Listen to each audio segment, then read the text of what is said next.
Assalamualaikum warahmatullahi wabarakatuh. Saya Mutiara Islami Putri akan mempresentasikan mata kuliah metodologi penelitian dengan tugas proposal dengan judul Pengaruh Opini Audit fee Kesulitan Keuangan dan Efektivitas Komite Terhadap Audit Delay. Dosen pengampunya itu Pak Tumirin. Dan nama saya Mutiara Islami Putri, NIM 18030242. Saya mulai ya. Yang pertama itu ada motivasi penelitian. Di dalam motivasi penelitian itu, ketika auditor seringkali mengalami keterlambatan dalam menyampaikan laporan keuangan kepada OJK, maka penelitian tertarik untuk meninjau kembali hal apa yang mempengaruhi perusahaan tersebut terlambat menyampaikan laporan keuangan. Yang kedua ada rumusan masalah. Rumusan masalah terbagi menjadi 4. Yang pertama, apakah opini audit berpengaruh negatif terhadap audit delay? Yang kedua, apakah fee audit berpengaruh negatif terhadap audit delay? Yang ketiga, apakah kesulitan keuangan berpengaruh terhadap audit delay? Dan yang terakhir, apakah efektivitas komite berpengaruh terhadap audit delay?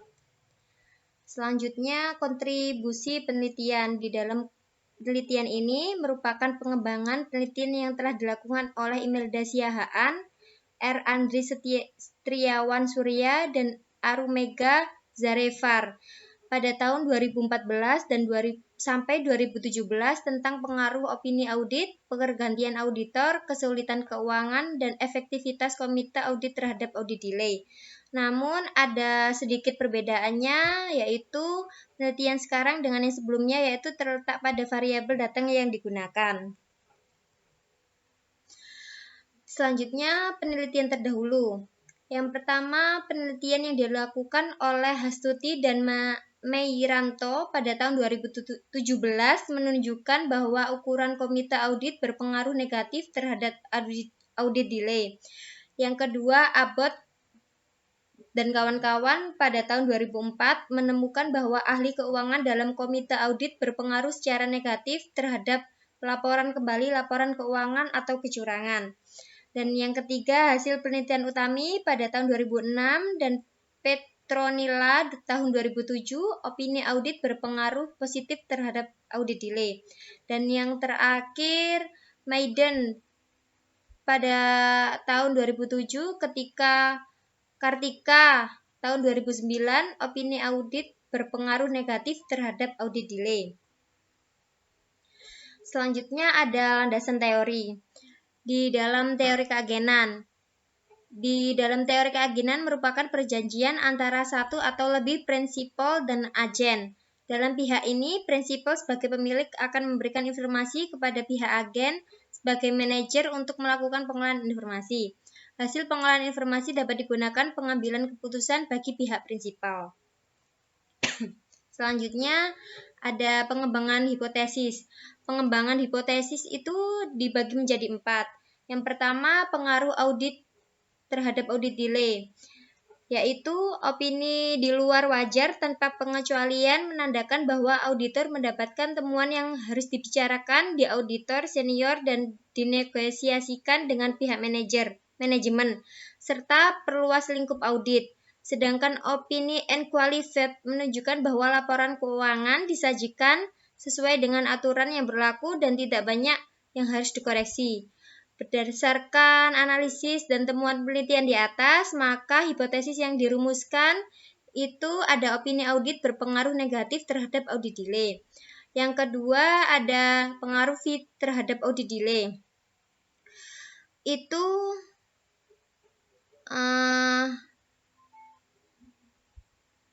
manajemen dan auditor melakukan kesepakatan untuk imbalan atau fee yang akan diberikan oleh jasa audit. Besaran fee tersebut dibayar diharapkan dapat memberikan dorongan bagi auditor menyelesaikan laporan auditnya secara tepat waktu atau sesuai prosedur. Maka berdasarkan analisis dan temuan penelitian, maka hipotesis yang tepat dirumuskan sebagai fee audit berpengaruh negatif pada audit delay. Setelah itu ada pengaruh kesulitan keuangan terhadap audit delay. Pada kondisi kesulitan keuangan yang terjadi di perusahaan dapat meningkatkan risiko audit pada auditor independen yang khususnya risiko pengendalian risiko deteksi. Ketika meningkatnya risiko tersebut, maka auditor harus melakukan pemeriksaan risiko sebelum menjalankan proses audit tersebut, sehingga dibutuhkan waktu lebih lama untuk memulai proses audit dari biasanya dan dapat berdampak pada bertambahnya audit delay. Berdasarkan analisis dari penelitian tersebut, maka yang tepat dirumuskan dengan kesulitan keuangan berpengaruh terhadap audit delay. Dan yang terakhir ada pengaruh keahlian terhadap audit delay. Itu ada juga dibagi menjadi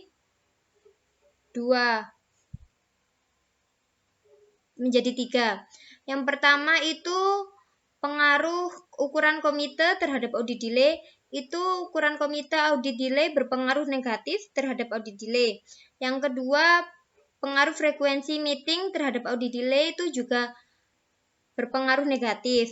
Setelah yang terakhir, keahlian anggota terhadap audit delay itu berpengaruh negatif. Jadi secara keseluruhan, keahlian anggota terhadap audit delay itu berpengaruh negatif. Setelah itu ada pendekatan penelitian. Di penelitian ini menggunakan pendekatan kuantitatif karena penelitian kuantitatif lebih menekankan pada pengujian teori-teori melalui pengukuran variabel pada penelitian dengan angka dan melakukan analisis data dengan prosedur statistik. Yang kedua ada jenis data. Jenis data yang digunakan dalam penelitian ini adalah data sekunder, yaitu data yang diperoleh secara tidak langsung melalui media perantara. Yang ketiga ada sumber data. Sumber data dalam penelitian ini menggunakan data dokumenter, karena penelitian ini menggunakan data laporan keuangan masing-masing perusahaan yang bersumber dari website di BEI. Yang terakhir, teknik pengambilan data. Teknik pengambilan data dilakukan dengan metode dokumentasi, yaitu metode yang dilakukan dengan mengumpulkan dokumen mengenai penelitian yang berkaitan dengan yang akan diteliti dan kemudian diolah sendiri oleh peneliti. Setelah itu ada populasi dan sampel. Populasi penelitian ini adalah seluruh perusahaan yang terdaftar di BEI pada tahun 2014 sampai 2017. Data yang digunakan pada penelitian ini adalah data sekunder yang diambil dari laporan keuangan tahunan. Dan metode analisis data yang digunakan adalah analisis regresi linear berganda. Metode pengumpulan data yang digunakan penelitian adalah metode observasi non-partisipan, di mana peneliti tidak terlibat secara langsung dan hanya sebagai pengamat dari jauh. Yang terakhir ada selanjutnya ada variabel. Itu dibagi menjadi dua, yaitu variabel dependen dan variabel independen. Yang pertama, variabel dependen penelitian ini adalah audit delay. Dapat dirumuskan tanggal laporan audit minus tanggal laporan keuangan. Dan yang kedua ada variabel independen, itu terbagi menjadi 7. Yang pertama ada audit delay, opini audit, fee audit, kesulitan keuangan, ukuran komite, frekuensi meeting, dan keahlian anggota. Yang terakhir ada analisis regresi berganda. Model atau persamaan yang digunakan dalam penelitian ini adalah Y, itu audit delay sama dengan alpha 0 plus beta 1 x1 plus beta 2x2 plus beta 3x3 plus beta 4x4 sampai tidak terhingga. Sekian presentasi dari saya. Kalau ada kesalahan mohon dimaafkan. Assalamualaikum warahmatullahi wabarakatuh.